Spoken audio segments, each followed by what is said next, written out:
gitaristler häder siz bilen Amanul Aydın'ın akordunu, kakunu öğreniriz. İksan kakuva. Şonam ikisine öğreniriz. Yani yankı aytışımı ünsör, men gayra bilen mok. Yani la minordan aytacağız. İlk bilen kakuna başlayalım. Birinci kaku. Ansaçça kaku.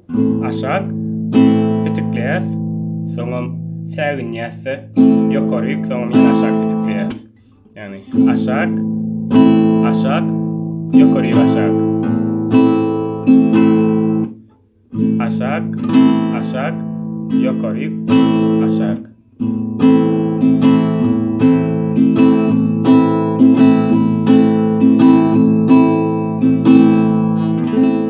Birinci kakuna düşündük. İkinciyi biz sonra öğreniriz. Fakat bulaşma diyalı.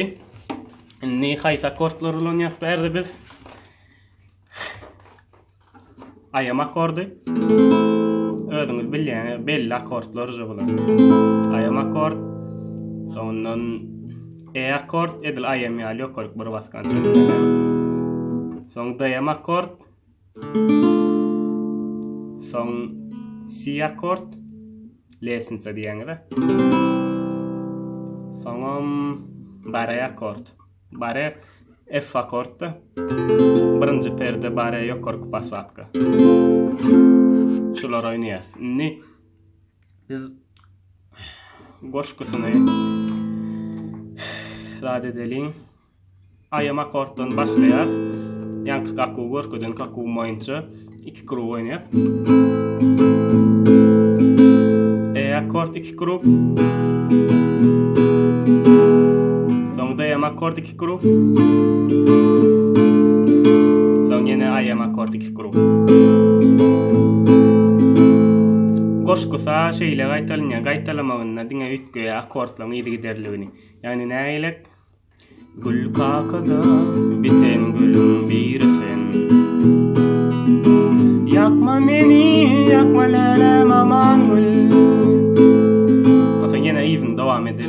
Devam edivermeli. Bilbillalem hayfin yarsen. Yakma beni, yakma canım aman gül. Daha düşünüklü. Inni daha orka çıktı. Aman gülüydün çıkanna. Bäsinde var biz beýlik kakuwumulun sokkolýa ýanky kakuwumulun sokkolýa. Näder bir bulaşma ýaly aýtjak bolan zadym. Beýlik kakuwda biz köp aýla oýnamaly bolýas. Bu kakuwda bolsa az aýla oýnamaly bolýas. Şoň üçin ilki şu akyk urulýan kakuwny orkadayn. Ýani näli?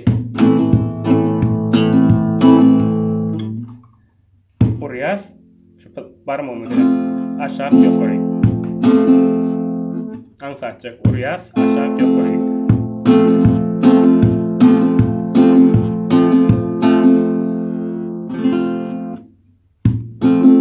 Bir grup boluşar.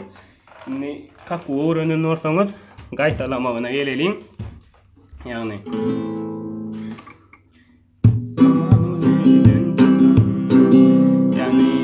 C akorddan 4 kuru alýas.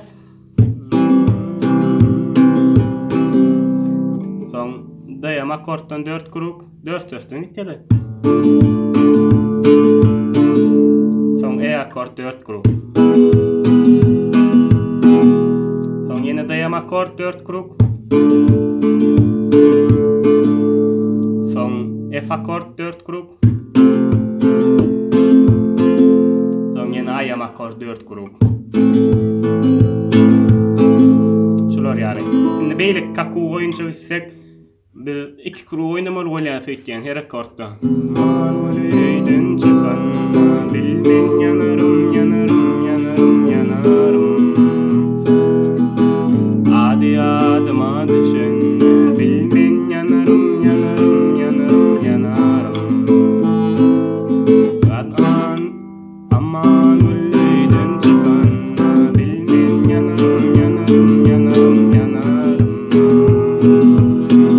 Adi adıma düşen bilmen yanarım yanarım yanarım yanarım. Şular ýalyp gitdi. Aydymlar Bugünlükçe böyle etkes. Düşünmedik zadyňyz bolsa kommentariyada soraň. Halan olsaňyz like koyun. Indiki razbara çenni görüşýänçek sag bolun.